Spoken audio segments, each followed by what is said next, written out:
OBD de trouble code description technique timing reference signal haute résolution à pas d'impulsion. Qu'est-ce que cela signifie?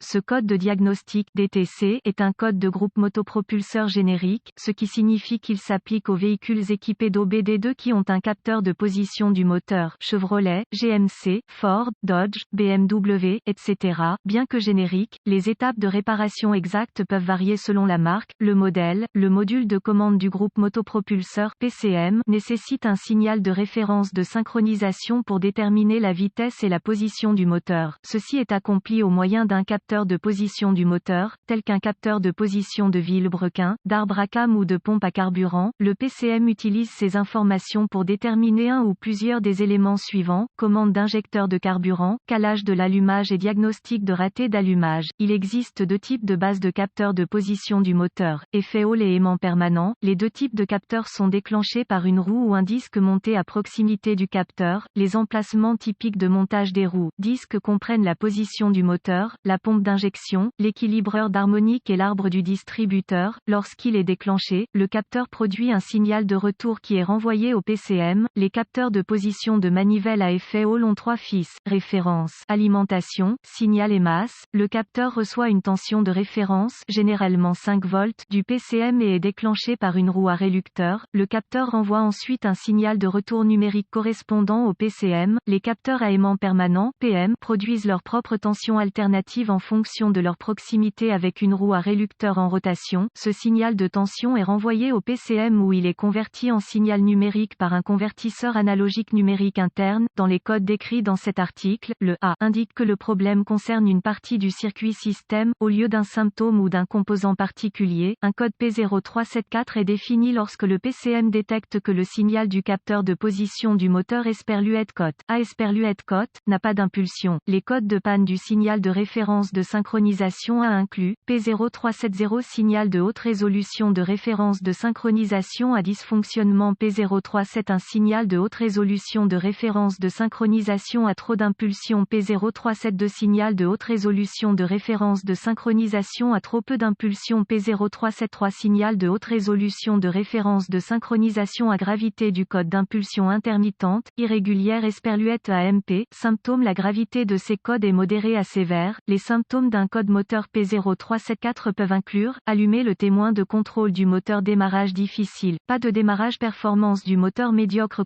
Les causes possibles de ce code P0374 incluent: capteur défectueux, problème de câblage, dommage de la roue du reluctor, huile contaminée. Procédure de diagnostic et de réparation PCM défectueuse. Commencez par inspecter visuellement le capteur de position du moteur et le câblage correspondant. Recherchez les connexions desserrées, le câblage endommagé, etc. Si des dommages sont détectés, réparez si nécessaire, effacez le code et voyez s'il revient. Vérifiez également que le moteur ne contient aucune particule métallique susceptible d'affecter le fonctionnement du capteur. Ensuite, vérifiez les bulletins de service technique (BST) concernant le problème. Si rien n'est trouvé, passez au diagnostic étape par étape du système. Ce qui suit est une procédure généralisée, car les tests pour ce code varient selon les véhicules. Pour tester avec précision le système, vous devrez vous référer à l'organigramme de diagnostic du fabricant. Les procédures de test dépendent également du type de capteur trouvé dans votre véhicule. Vérifiez le capteur à effet Hall. Utilisez un multimètre numérique réglé sur des volts CC et un cordon de test de sonde arrière pour vous assurer que le capteur produit une tension de signal. Connectez un fil de mètre au fil de signal du capteur et l'autre à la terre. Demandez à un assistant de faire tourner le moteur en appuyant sur la clé de contact. Ne démarrez pas le moteur. La lecture de tension doit osciller entre 0 V et la tension de référence, si disponible. Vous pouvez également utiliser un oscilloscope pour visualiser les impulsions de signal tout en démarrant le moteur. Capteur à aimant permanent. Commencez par vérifier la résistance interne du capteur. Débranchez le connecteur électrique du capteur et connectez un multimètre numérique réglé en ohms à chacune des bornes du capteur. La résistance doit être d'environ 500 à 1200 ohms.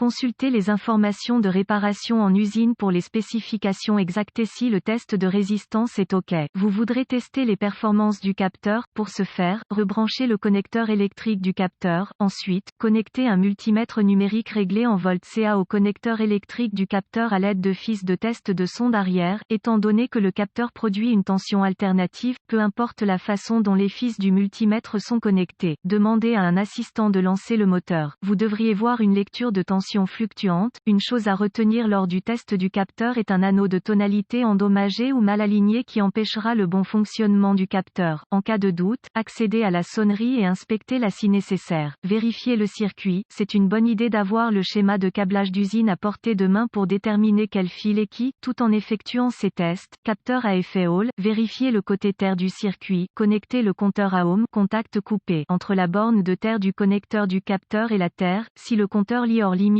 OL, il y a un circuit ouvert sur le côté terre du circuit, qui doit être localisé et réparé. Si le compteur lit une valeur numérique, il y a continuité. Vérifiez le côté tension de référence du circuit. Contact mis. Utilisez un multimètre numérique réglé sur volt pour vérifier la référence du PCM, généralement 5 volts, à l'une des 3 bornes du capteur. Si aucun signal de référence n'est présent, connectez le compteur à ohm. Contact coupé. Entre la borne de tension de référence sur le capteur et la borne de tension de référence sur le PCM, si le compteur lit hors limite, OL, il y a un circuit ouvert entre le PCM et le capteur qui devra être localisé et réparé. Si le compteur lit une valeur numérique, il y a continuité. Ensuite, vous voudrez vérifier qu'il y a 5 volts sortant du PCM à la borne de tension de référence. S'il n'y a pas de référence 5 volts du PCM, le PCM est probablement défectueux. Vérifiez le côté signal de retour du circuit. Contact coupé. Utilisez un multimètre numérique réglé en ohms pour vérifier la continuité entre la borne de sortie du capteur de position du moteur et la borne de tension du signal sur le PCM. Si le compteur lit une valeur numérique, il y a continuité. Si le compteur lit hors limite, OL, il y a un circuit ouvert entre le PCM et le capteur qui devra être localisé et réparé. Capteur à aimant permanent. Vérifiez le côté terre du circuit. Connectez le compteur à ohm. Contact coupé. Entre la borne de terre du connecteur sensor et la terre, si le compteur lit hors limite, OL, il y a un circuit ouvert sur le côté terre du circuit qui devra être localisé et réparé. Si le compteur lit une valeur numérique, il y a continuité. Vérifiez le côté signal de retour du circuit. Contact coupé. Utilisez un multimètre numérique réglé en ohms pour vérifier la continuité entre la borne de sortie du capteur de position du moteur et la borne de tension du signal sur le PCM. Si le compteur lit une valeur numérique, il y a continuité. Si le compteur lit hors limite, OL, il y a un circuit ouvert entre le PCM et le capteur qui devra être localisé et réparé.